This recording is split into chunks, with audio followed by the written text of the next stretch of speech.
waxaanu ku faraxsannahay xanaanada lanoo furay waayo dumarkayagu markay umulaan qaarkood way dhiig baxayeen qaarkoodna way ku dhibanayeen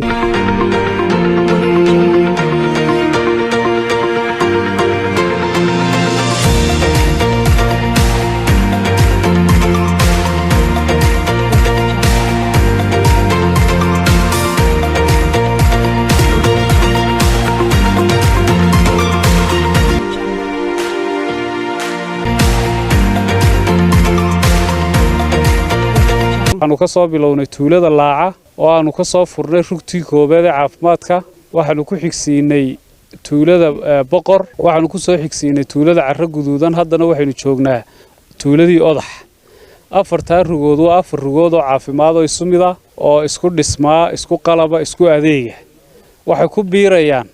14 rugood oo hore ay dawladda hoose Gabiley gacanta ugu haysay oo ay dawadooda iyo daryeelahoogaba lacagtooda bixinaysay oo iyadu ka shaqaysiiso waxay noqonayaan 18 rugood iyadoo 18 ka rugood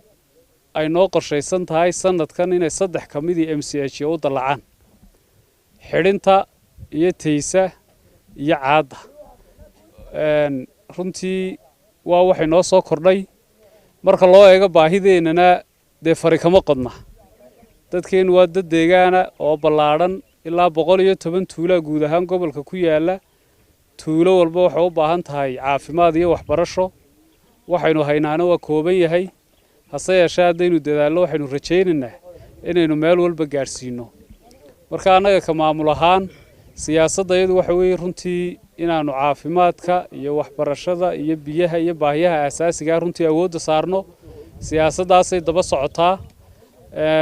aad baanu idinka mahad celin martiqaadka iyo sida weyn aad u soo dhaweyseen waftiga furna xarumaha caafimaadka tani waa meeshii afraad dadweynaha reer Qodax kaliyaana waxaan ku dhiirigelinaynaa dawladda hoose Gabiley ay dhistay inay ilaashtaan in badan bay iyayna mataqaana Gabiley loo yaacay hooyada dhiig baxasa maanta soo haysataan dhismihii qurux badan shaqaalihii iyo dawadiiba waxaad ku boorin lahaa inaad ilaashataan in aynu xariga ka jarno goobtii caafimaad ee ay idin hirgelisay ama ay idin dhistay dawladda hoose ee degmada Gabiley oo ay aad iyo aad ugu mahadsan yihiin golihii deegaanka ee hore oo uu gudoomiye u ahaa isla gudoomiyaha golaha deegaanka ee maanta gudoomiye Maxamed Amiin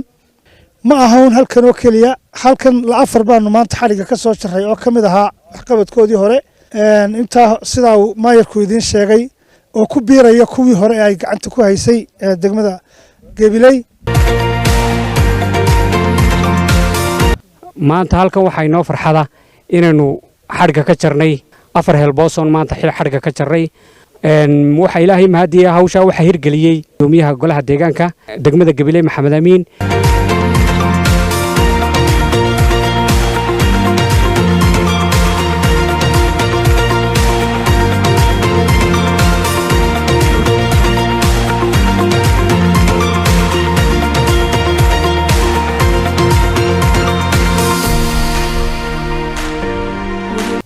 runtii marka koobaad horta waxaan u mahad celinayaa golihii hore deegaanka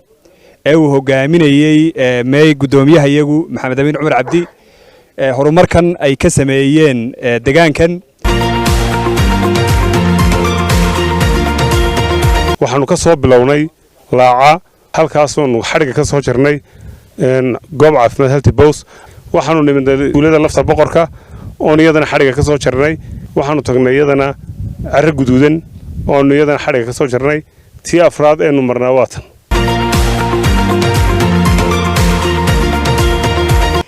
waxaanu shaqo u baxnay xariga inaan xariga ka soo jirno afar helboys oo caafimaad anagoo og inaanay intani waxba u tareen dadweynihii guud ee bulshada Gabiley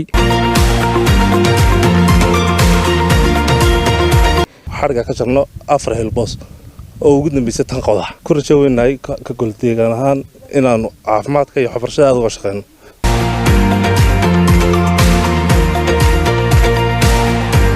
marka mar haddaan gurigan helay oo nafsaana de helay waa wixii wax weeyaan waa aad baad mahadsan dawladda hoose waan aad baan ugu mahadnaqaynaa si wanaagsan baad naga yeesheen ilaahay baad ka jisaa sunnada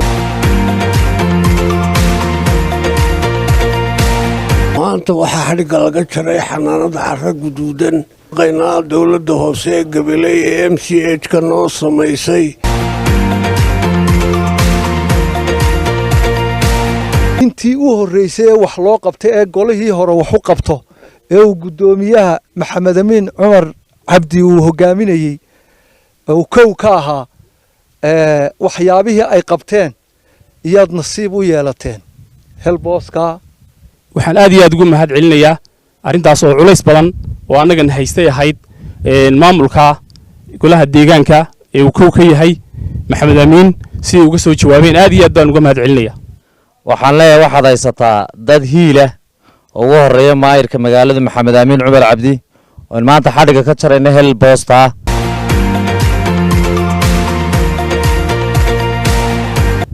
ugub ma ahayo waa curad oo arrinku waa wax qabadka waxay ka mid tahay oo ka qabtay deegaanka Gabiley maayirku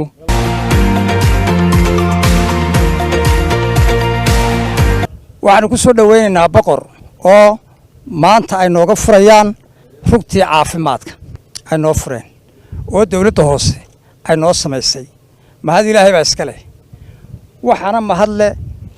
cidda noo hawl gashay ee na ogaatay baylahdayada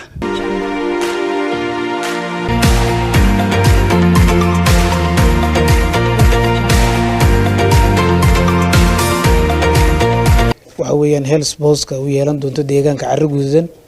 ama deegaanka korjiga wuxuu noqonayaa health booskii saddexaad ee degmada Arabsi ay yeelato